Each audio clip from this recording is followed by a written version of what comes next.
안녕하세요. 오늘은 창세기 11장입니다. 어떤 분이 저에게 선교사님, 노아가 포도주를 마시고 취한 거가 잘못 아닌가요? 라는 질문을 하셨어요. 아니, 왜 자기가 취해가지고 벌거벗어 놓고서는 애꿎은 아들을 저주하고 그거 잘못된 거 아닙니까? 라는 질문을 하셨어요. 듣고 보니 맞는 말이죠. 그런데요, 여기에는 이제 또 다른 상징적인 의미가 있어요. 자, 노아가 포도원을 만들었습니다. 너무 작아서 잘 안 보이실 거라고 생각되지만 지금 제가 할 수 있는 것이 이게 최선이에요. 한번 이렇게 커서 크게 해볼까요? 네. 더 잘 보이네요. 그렇죠. 노아가 포도원을 만들었어요. 이 포도원은요, 성경에서 매우 매우 중요한 의미를 가지죠. 적어 드릴까요? 이사야서 5장 1절부터 7절을 보시면 이 포도원이 상징하는 것이 하나님의 백성이라는 것을 알 수 있어요. 이스라엘.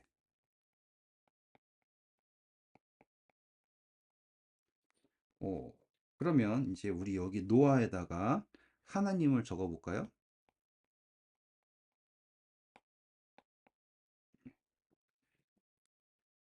그러면 어떠한 게 뭔가 보이지 않으십니까? 하나님이 창조하신 모든 것은 아름답고 모든 것은 완전합니다.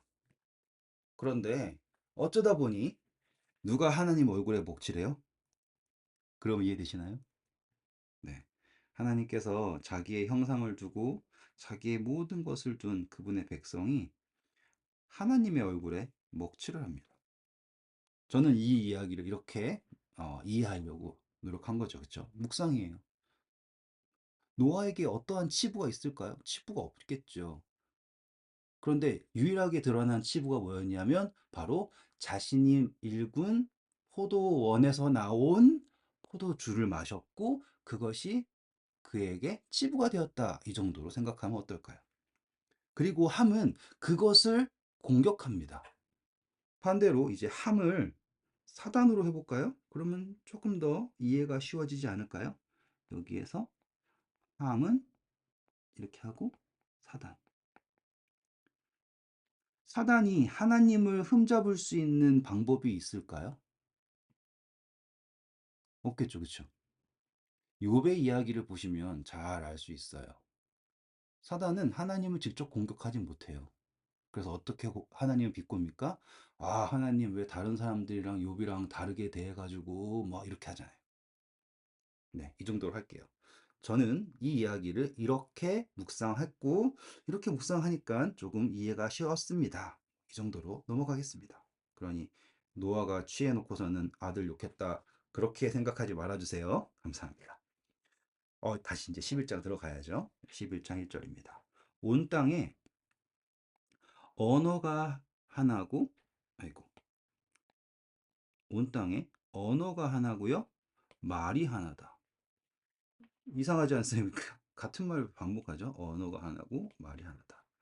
여기에서 이 언어라고 하는 단어는요. 우리가 뭐 한국말 이런 식이 아니라 원어를 보시면 입이 하나다예요. 입. 그리고 말은 말이고요. 그렇죠? 그러면 그렇다면 이 언어라는 뜻은 뭐냐면 지도자라고 생각하시면 돼요. 왜일까요? 우리가 이제 한 사람의 명령에 따라서 움직이는 거를 이제 지도자의 명령을 따라 움직인다 그러잖아요. 그게 바로 입이 하나다라는 표현이에요. 왜 그래요? 10장에서 우리가 열심히 살펴본 사람 있죠? 바로 니무롯. 니무롯은 뭘 했던 사람이라고 10장에서 나왔어요? 성을 쌓았다 그러죠? 네. 그러면 지금 이 11장에서 대두되는 성이 나와요. 그게 바로 바벨 성입니다. 그러면 이제 10장으로부터 11장까지의 개연성을 아실 수 있겠죠. 온 땅에 이 지도자가 하나가 생긴 거예요. 그리고 사람들이 다 같은 말을 합니다. 사상 자체가 같아요. 그래서 그들이 이제 다 동박으로 옮기다가 원래는 산에 있었겠죠. 아라랏산에. 근데 이제 신할 평지. 자, 이 신할 땅을 제가 기억하라고 했죠? 뭐 제가 기억하라고 한다고 해서 다 기억하실 수는 없겠지만 중요해요. 여기가 바로 바벨론이 세워진 땅입니다. 신할 땅. 거기에서 만나서요. 거기에서 거류하며 자 서로 말하되 무엇을 만든다고 합니까? 벽돌을 만들어 견고하게 굽자. 오, 사람들이 왜 벽돌을 만들어야 될지 알아봐야겠죠. 이에 그들이 목적하는 게 뭐냐면 벽돌로 돌을 대신하자. 자, 이 이야기를 그냥 들으면 그렇죠. 뭐 돌로 하는 것보다는 벽돌을 만드는 게 더 좋지 않겠습니까? 라고 생각할 수 있는데 여기다가 중요하니까 꼭 적어두세요. 돌이라고 하는 거가 상징하는 게 성경에선 누구일까요? 베드로전서, 베드로전서, 배전 아시겠죠? 2장 4절에서 8절을 보시면 예수님에 대하여서 모퉁이 돌이라는 설명을 해요. 산돌. 그럼 벽돌은 뭐예요? 벽돌은 어떻게 된 겁니까? 벽돌은 흙을 불에다가 해가지고 딱딱하게 굳힌 거죠. 그러면 이 흙은 전 시간부터 계속 살폈죠? 이게 바로 사람이에요. 너는 흙이니 흙으로 돌아가라. 그러면 이 이야기가 다분히 상징적으로 보이시죠? 그쵸? 예수님으로 만들어진 아니면 사람으로 세워진. 그래서 이 사람들이 이제 역청으로 진흙을 대신하고 또 말하되 자, 무엇을 만든다 라고 합니까? 성읍과 탑을 건설하고 그 탑은요, 그 꼭대기가 하늘에 닿게 하여 라고 해요. 신기한 노릇이죠. 목적이 뭔가가 중요해요. 그 목적은 뭐예요? 우리의 이름을 내고. 그러니 이 성읍과 탑은 제가 그전 시간에 말씀드렸잖아요. 믿음의 계보는 업적을 내세우지 않아요. 근데 악인의 계보는 자신의 업적을, 자신의 이름을 내세우죠. 정확하게 그 사상이 드러납니다. 우리의 이름을 내자. 그리고 목적은 흩어짐을 면하자예요. 저는 어려서부터 이 바벨탑 이야기를 들으면 야, 이 사람들이 홍수가 나는 게 무서워가지고 하늘에까지 닿는 탑을 쌓으려고 했겠구나라는 생각을 했었는데 이게 나이가 들어서 다시 한번 성경을 보니까 전혀 이해가 되지 않아요. 당시에는 이미 아직까지 방주가 그 아라랏산 꼭대기에 있어요. 그리고 이 홍수를 경험한 세대가 그대로 살아 있습니다. 그런데 만약에 이제 홍수를 피해서 살고 싶으면 탑을 평지에다가 건설해야겠어요? 아니면 산 꼭대기에 해야겠어요? 산 꼭대기에 해야죠. 근데 이 사람들이 한 데는 어디예요? 땅바닥에다 쌓아요. 그럼 바보 아닙니까? 그러면 땅바닥에서부터 하늘까지 닿을 탑을 쌓는다. 이해가 잘 안 되잖아요. 그렇죠? 일단은 제가 그동안 이것을 이제 묵상을 할 때 항상 적어놨던 성경절이 있으니까 그래도 하나쯤은 적어놔야겠죠. 자, 이제 홍수가 날 거를 걱정했다라고 할 때 제가 항상 이제 근거 성경절로 사람들에게 드렸던 게 바로 시편 104편 6절에서부터 9절이에요. 이것은 이제 하나님께서 결코 이제 홍수를 나게 하지 않고 물의 경계를 정해서 땅에 들어오지 않게 하겠다라고 하는 언약이 있는 게 바로 시편이에요. 자세히 보니까는 홍수가 두려워서 탑을 쌓았다는 얘기는 없죠. 그렇죠? 그들이 성을 쌓고 탑을 쌓은 이유는 흩어지는 것이 두려워서예요. 흩어짐. 달라요. 그리고 이 흩어진다라는 게 아니 보세요. 다 언어가 하나예요. 지도자가 한 명 있고요. 말도 하나예요. 사상도 하나예요. 그러면 뭐 더 이상 문제가 없지 않습니까? 여기다 사상 적어놔야겠네요. 사상. 네. 누가 흩을까요? 그런데 5절 보세요. 드디어 하나님이 등장하십니다. 여호와께서 그분이 구원하신 방주를 통하여서 이제 겨우 새로운 세상에 보낸 사람들이 건설하는 성과 탑을 보려고 내려오셨더라. 이 5절 중요합니다. 제가 시간이 없어서 다 설명드릴 수 없지만 하나님께서는 결코 그냥 심판하지 않으세요. 직접 내려오십니다. 마치 예수님께서 말씀 육신이 되어 오신 것처럼 이 바벨 성과 바벨 탑을 보시려고 직접 내려오십니다. 그리고 이 여호와께서라고 할 때는 이제 우리가 볼 때 혼자 오셨구나라고 하지만 여기에 이렇게 쭉 내려서 보세요. 혼자가 아니죠. 우리라는 표현이 나와요. 중요합니다. 그래서 삼위일체를 이해할 때 인간 창조에서 우리가 우리의 형상을대로 할 때도 있고요. 또 바벨탑 사건에서도 여호와 하나님께 내려오셨지만 그분께서 내려오신 모습을 어떻게 표현하냐면 스스로가 우리라고 표현한다고 했을 때 항상 삼위일체 기억해 주세요. 네. 자, 됐고요. 그래서 탑을 보려고 내려오셨습니다. 6절. 여호와께서 이르시되 이 무리가 한 족속이요 언어도 하나이므로 아까 말씀드렸죠? 지도자가 하나다. 이같이 시작하였으니 이후로는 그 하고자 하는 일을 막을 수가 없다. 하나님이 능력이 없어서 막을 수가 없을까요? 아니에요. 그분은 우리에게 자유의지를 주셨습니다. 의지, 자유의지. 매우 중요하죠? 그러니 하나님께서 우리에게 자유의지를 주셨는데 억지로 우리를 이끄실 수 없겠죠? 근데 생각해 보세요. 지금 지도자가 하나고요. 모든 사람들이 다 한 사상에 몰려서 살고 있어요. 그리고 이 성과 이 탑은 하나님으로부터 자신들을 지키려고 하는 거예요. 하나님이 우리를 흩으려고 하니까 여기 보시죠. 여기 보이시죠? 하나님이 우리를 흩으려고 하니까 하나님으로부터 흩어짐을 면하게 하기 위해서 성을 쌓고 탑을 쌓고 하나님의 이름이 아닌 자신들의 이름을 내고자 하는 거예요. 그러니 하나님이 이 모습을 보고 얼마나 슬프실까요?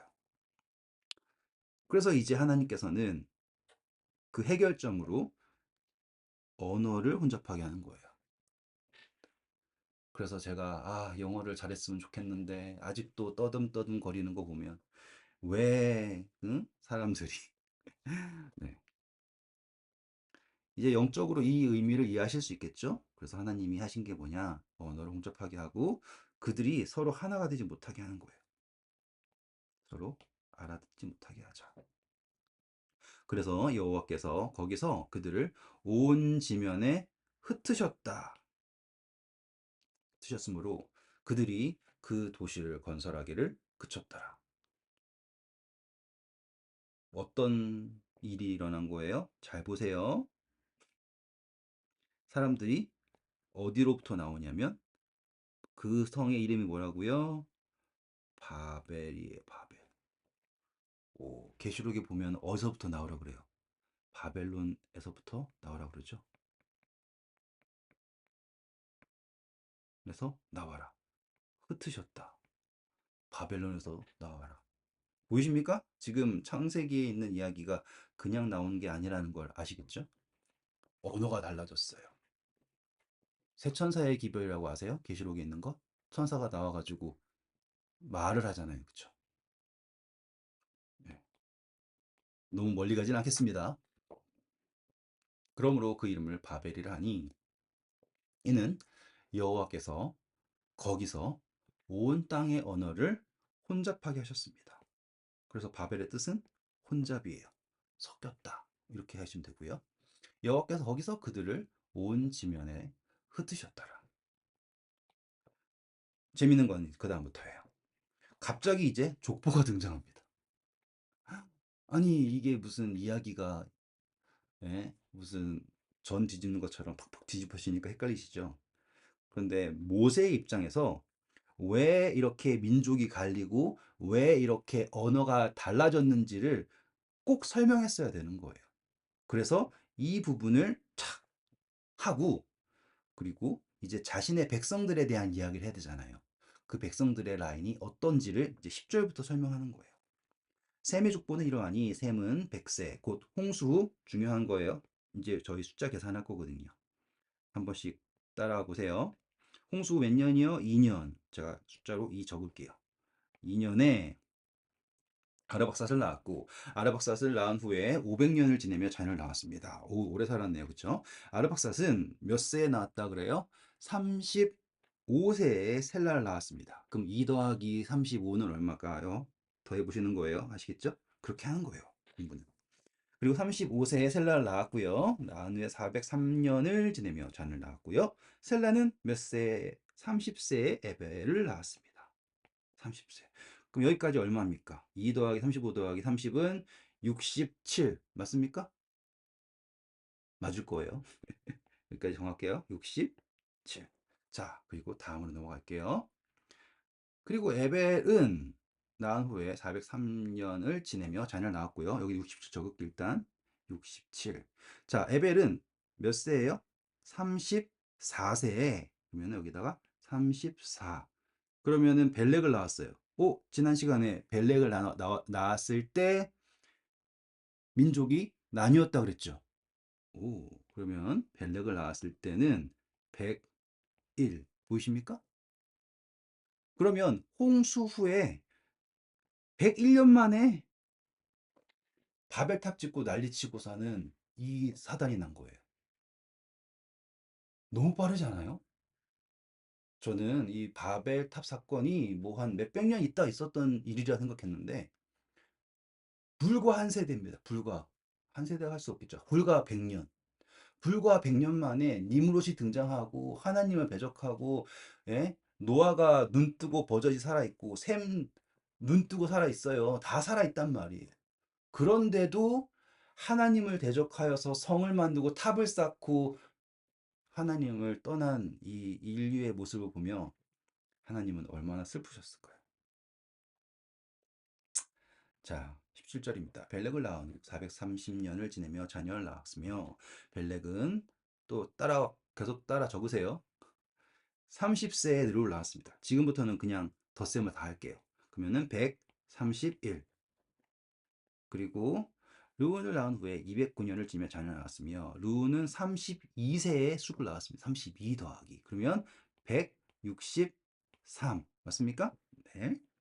그리고 스르고 나온 후에 207년을 지내며 자녀를 낳았으며 지금 점점 더 이 사람들이 사는 게 길어지지 않고 점점 짧아지는 거 보이세요? 그리고 스룩은 몇 세예요? 30세에 나홀을 낳았습니다. 헷갈리니까 이렇게 줄치면서 할게요. 30세에 나홀을 낳았습니다. 그럼 얼마예요? 193. 네, 잘 가고 있죠? 그리고 200년을 지내며 자녀를 낳았으며 나홀은 29세에 데라를 낳았습니다. 그러면 더하면 222. 덧셈 잘하고 계시죠? 네. 그리고 데라를 낳은 후 119년을 지내며 자녀를 낳았으며 데라는 70세에 아브라함과 나홀과 하란을 낳았습니다. 그럼 정답은 얼마입니까? 292. 그러면요, 보세요. 지금 데라가 70세에 아브라함과 나홀과 하란을 낳았는데 그때가 지금 홍수 후에 불과 292년밖에 안 지났어요. 이상하죠? 뭔가 먼 훗날의 일이었을 것 같지만 지금 아직 300년이 채 되지 않았어요. 이 말은 뭐냐면 여러분 노아가 몇 살까지 살았다고 나와요? 창세기 9장에 여기 어디다가 적어야 될까요? 여기다 적을게요. 일단 창세기 9장 기억나시죠? 마지막 절 28절 29절에 보시면 노아가 홍수 후에 350년을 살았어요.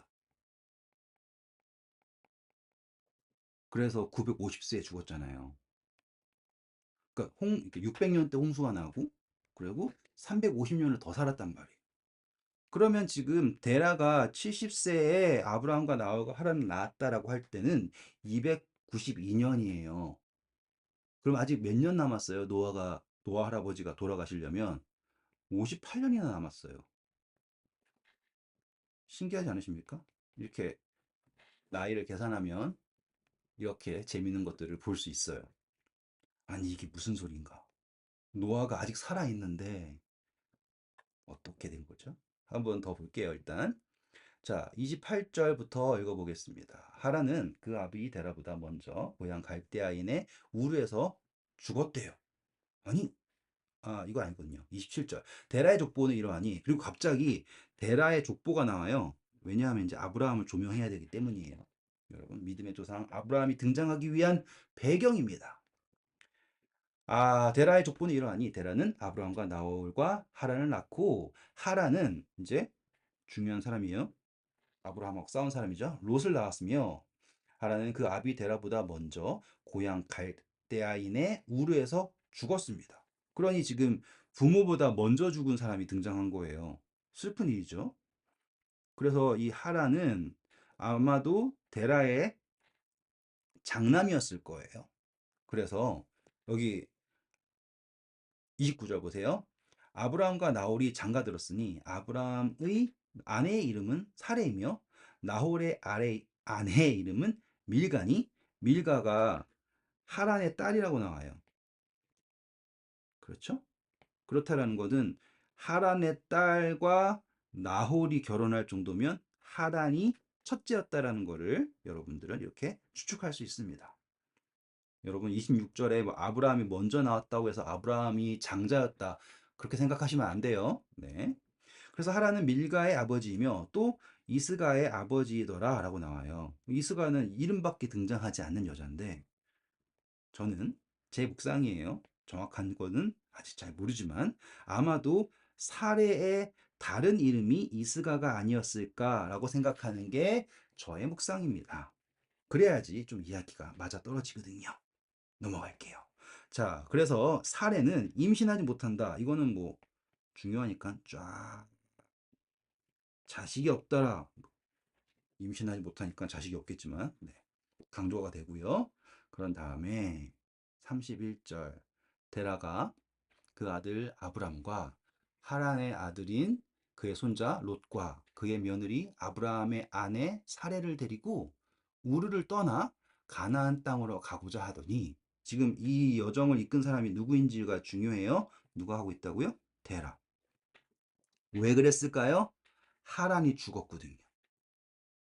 그래서 데리고 갈대아인의 우르를 떠나 어디로 가냐? 가나안 땅으로 가고자 하더니 어디에서 머물렀냐면 하란에 머물렀대요. 이상하죠? 하란은 죽었는데 또 머문 곳이 하란이다.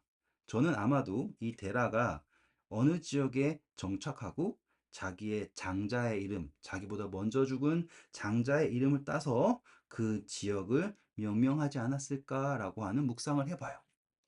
아무튼 자, 이제 재밌는 이야기 하나 해드릴게요. 데라가 언제 죽었다 나와요? 여기에 205세가 되어서 죽었다고 합니다. 자, 데라는 205세. 기억하세요? 205세. 자, 여기다 몇 가지 성경절 적어 드릴게요. 창세기, 이제 다음 시간에 공부할 거지만 12장 4절 보시면 데라가 하란에서 죽었잖아요. 그리고 아브라함이 데라를 떠나서 하란에서 나아갈 때 나이가 75세였다라고 나와요. 그리고요, 사도행전 7장 4절을 보시면 아브라함이 하란을 떠나는 이유가 데라의 죽음을 계기로 하란에서 떠났다고 기록을 합니다. 이 말은 뭐냐면 데라가 죽었을 때 아브라함의 나이가 75세였구나 라고 하는 추측이 가능해요. 그러면 보세요. 그러면은 아브라함은 데라가 몇 살일 때 태어났을까요? 하면 205 빼기 75 하면 얼마입니까? 130. 다들 더하기 빼기 잘하시죠? 그쵸? 와, 그러면 아브라함은 데라 입장에서는 늦둥이에요. 또 70세에 첫째인 하란을 낳았다고 해도 데라는 다른 사람들은 다 30세에 낳잖아요. 보세요. 29세, 30세, 30세, 30세. 그쵸? 근데 데라는 70세, 그러니까 늦게까지 자식이 없던 사람이네요. 아브라함은 제 계산이 맞다면 130세에 낳은 아들이에요. 너무 늦둥이죠. 그쵸? 그러면 보세요. 되게 신기한 게 이제 나옵니다. 짠. 자, 나홀이 29세에 데라를 낳은 시점이 222년이에요. 홍수 후 222년. 맞습니까? 222년. 그러면 데라가 아브라함을 낳은 것이 저의 계산대로예요. 130년이라면 여기다 다른 색깔로 할게 헷갈리지 않게 130세에 아브라함을 낳았다면 자 222 더하기 130은 얼마입니까? 352 보이세요? 제가 이걸 왜 재밌다 그러냐면 아브라함은 홍수 후 352년에 태어났다라고 알 수 있는 거예요. 그러면 어떤 일이 있었을까요? 네, 불과 2년 전에 홍수 후 350년에 노아가 죽습니다. 신기하죠? 다음 시간에 더 자세한 이야기를 나누도록 하겠습니다. 감사합니다.